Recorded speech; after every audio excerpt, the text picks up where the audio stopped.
Gubat niya. Batiri. Kasi yung gubat.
Letter T, no?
Loy gado.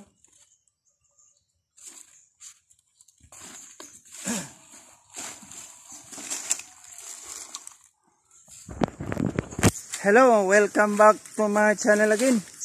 Sa mga katiits natin dyan, sa mga viewers, sa mga nag-share, comment, maraming salamat sa inyo. So, andito ngayon tayo mga katiits sa lugar kung saan ilalim to ng mga lumang puno ito. Tatagal ng puno ito. So may mga iilan pa rin yung mga puno ng mangga na luma na. So andito tayo ngayon mga katiits. Request tayo ng kakilala natin, yung viewers natin na kung pwede sana ilocate natin yung lugar niya. Kasi dito mga katiits, meron silang napapansin dito na mga Japanese marker. So andito tayo ngayon mga katiits. Andyan yung bahay nila sa baba. Yung bali tirahan lang nila pag pumupunta sila dito sa bukid. So dito mga katiits, meron talaga akong nakita dito na mga positive marker, at saka nakuha ko yung target na pagitnaan sila sa yung pinaka target niya. Napagitnaan siya mga katiits. So bago ang lahat mga katiits, huwag niyo kalimutan mag-subscribe uli, comment, share, at saka pindutin niyo na rin yung notification bell para update kayo palagi dito sa mga maraming area namin na yung iba tinatrabaho na, yung iba naman nirequest tayo sa mga viewers natin na magpalukit sa lugar nila. So bago ang lahat mga katiits, sa lahat pala ng mga nag-comment sa akin na medyo hindi maganda, at saka yung iba dyan nagpaparinig, alam mo kung sino magaling. So hindi ito payabangan mga katiits. Sa totoo lang, hindi ito payabangan sa gamit or kahit anong klaseng gamit. Hindi ito payabangan. Hindi tayo magbitaw ng salita sa YouTube kung magbitaw tayo ng pangit na salita. Kahit tingnan nyo dyan sa upload ko na mula umpisa hanggang ngayon, wala akong binitiwan, hindi ako nagbabas sa ibang mga vloggers na katiits natin. At least tumulong pa tayo. Pero hindi bali bro, yung banda sa Bukidnon, alam mo na kung sino binabanggit ko dyan. Huwag kayong nagmamagaling kasi patunayan nyo muna kung gusto nyong mangbas ng iba. Hindi tayo, believe tayo sa sarili natin na gumamit tayo ng rad na kala mo buntot ng kabayo. So hindi mo alam magiging function. Pag-aralan mo muna lahat ng gadget bro bago ka magsalita na maganda. Hindi maganda pala. So binabati kita bro, sana ingat ka dyan sa area mo, at saka sana iwas-iwasan mo yung magsalita ka ng hindi maganda sa kapwa mo katiits kasi pangit yan. So at least ang purpose natin dito makatulong, makakuha sila ng idea, yung mga baguhang katiits natin. Sana ito matutunan nila na makakuha rin sila ng idea, hindi yung puro tayo pansira sa kapwa natin katiits. So mga katiits, yung gamit natin, ginamit natin ngayon, yung isa, yung forward gas ko ginamit ko. Nagtaka ako mga katiits, biglang naputol yung wire na kami lang naman, tsaka wala naman lumapit sa gamit. So ang ginamit ko yung black hook naman continuous. So at least nakita ko na yung area. So bago ang lahat mga katiits, samahan nyo muna, ipakita ko sa inyo yung positive area natin. So dito pa lang mga katiits, maliit lang ang lugar. So dito mga katiits, kung nakita nyo yan, yung nilinisan nila, yan yung target ng positive natin na area. So dito mga katiits, kahit dito nga sa banda may makikita ka pa rin na mga dot dito. Yan mga katiits, nakabaon na siya. Yan, sa sobrang tagal.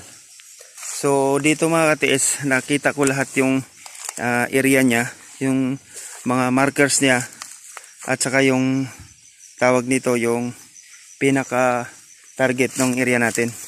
So dito mga katiits, ayan, papakita ko sa inyo yan. Ayan, kung makikita nyo yan yung mga Japanese marker talaga na kakaiba. So tingnan nyo naman mga katiits, baon yung daliri ko. Hindi tayo nagbabase sa mga guhit-guhit lang kasi yan, walang kasiguruhan. So pagbabasihan natin yung Japanese marker talaga. So dito mga ka-TH, ayan pa, meron pang naka-engrave dyan na naka-shape triangle siya. So dito naman, ayan, meron din siya nakaguhit dyan. So yan yung Japanese marker. So doon mga ka-TH, dyan banda, nandyan yung pinaka objective ng ano natin, target. Ayan, kung makikita nyo yan mga ka-TH. Dito sa baba meron din. Ayan. Ayan mga ka-TH. Dito rin sa baba meron din. Ayan. Sinama ko lang yung mga tagalinis dito, yung mga ano niya, mga tauhan niya. Sinama ko dito para maglinis. So, usually kasama namin 4 lang kami dito ngayon. Nandyan yung hideout nila sa baba. So dito mga ka-TH, makikita natin na ito yung marker na unang dito, mas malapit dito sa area niya. Ayan. Tsaka ito dito. Ayan. Kung makikita nyo yan mga ka-TH, yan yung marker na nakikita natin. Ayan yung tagalinis namin, mabait yan. So ayan pa isa. So dito mga ka-TH, tingnan nyo. Ayan.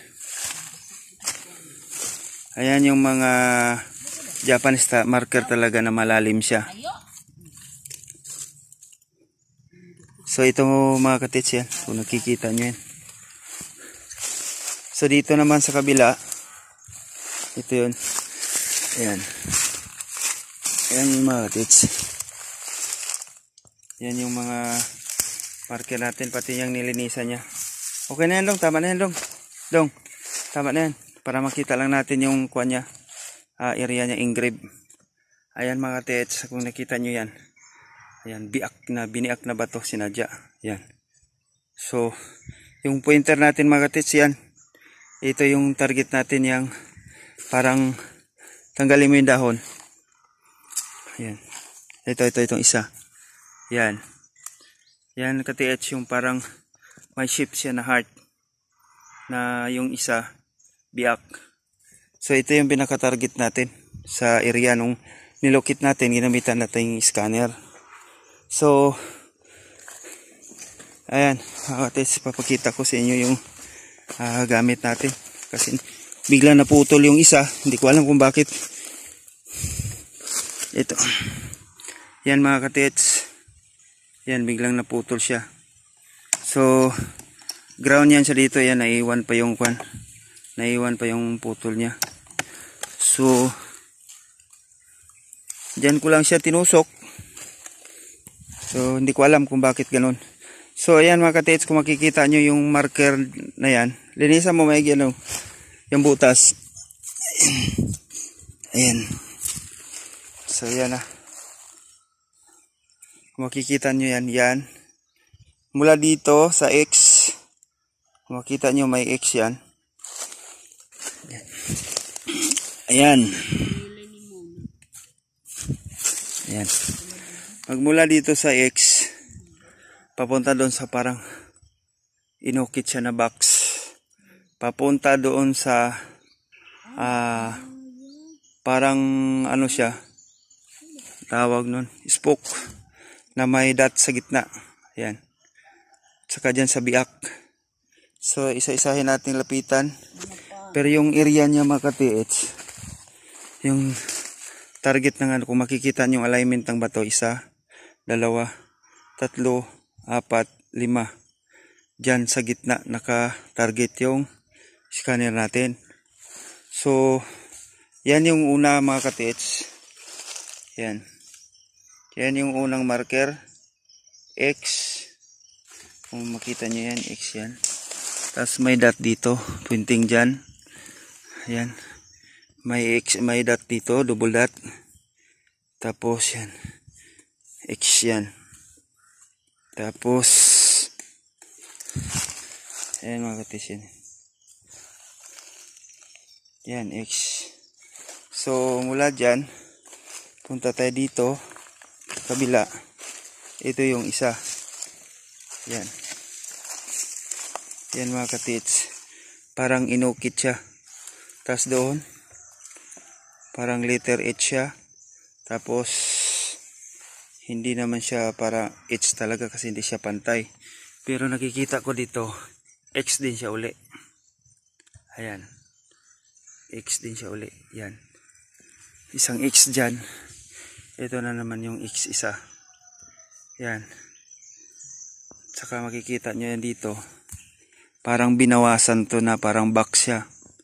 Ayan, binawasan na parang box. Tapos dito sa baba, meron siyang may guhit siya dito pababa. At saka may mga dot dito. Ayan yung dot niya. Malalim. Saka ito, yung guhit niya dyan, naka-engrave. May dot din siya dito. Tapos dito mga katits, kung makikita nyo yan. Ayan. May dot uli. Ayan, kung makikita nyo. Yan. May dot siya uli. Yan mga katits. Yan, may dot siya uli na naman. So, mula dito sa X na naman na isa. Ayan. Mula doon sa isa, pangalawang X. At saka dito, yung may mga dot niya, malalim. Ayan, kung makikita nyo, malalim yung dot niya. Bilog na bilog. Ayan. Pati dito. Pati dito may dot 3. Ayan. Ayan siya. Naka-line up yung dot. Ayan. Yan yung dot niya na maganda. Ayan. Ayan mga katits. Yung dot na napakaganda ng dot niya. Ayan. So, ayan. Ayan na, mula na yung pangalawa. So, dito tayo sa pangatlo. Sa pangatlo, kasi dyan. No. Ayan. Ayan. Meron na naman siyang dot. Marami. Ayan. Ayan mga katits, kung makikita nyo. Napakagandang sign. Ayan. So mula dyan,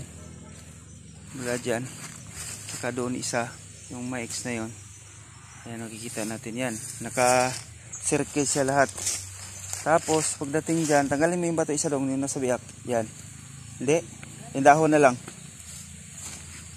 Yan. So, makikita nyo yung... Ito na naman ulit siya sa katabi niya. Oh, ito yung shape ng katabi niya. Yan, okay na.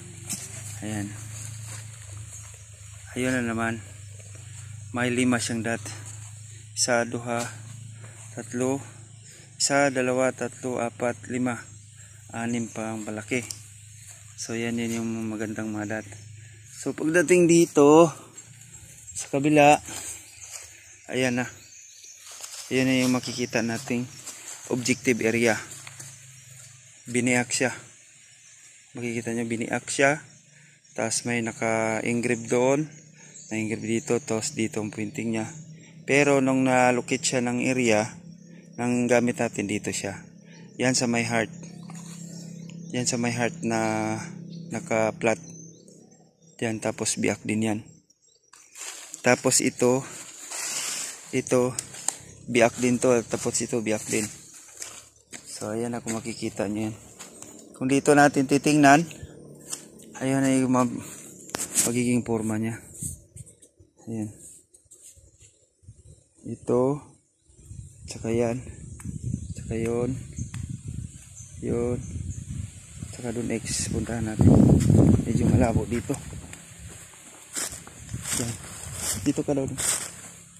Ayan na mga ka-TX, kung makikita nyo yung anggulo ng area natin. Isa, yung una, pangalawa, 3, 4, 5. Target natin nandyan. Nandyan sa gitna yung target natin. So, kausapin na naman natin yung may-ari nito kung kailan siya mag-start. kung ano sasabihin na, nakuha na natin yung area. So ayan muna katits.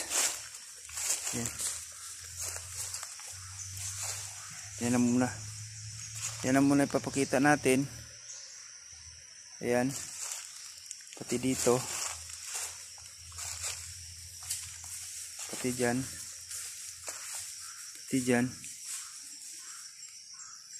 at saka doon. Yan. So ito, makikita nyo yung lugar mga katits. Kung napapansin nyo dyan, sa baba, dagat na yan. Yan mga katits, dagat na yan dyan. Kailan natin maklaro. Ayan mga katits, dagat na yan dyan sa baba. So nasa ano pa rin tayo, high ground. So dito merong mga pailan-ilan na mga sign dyan.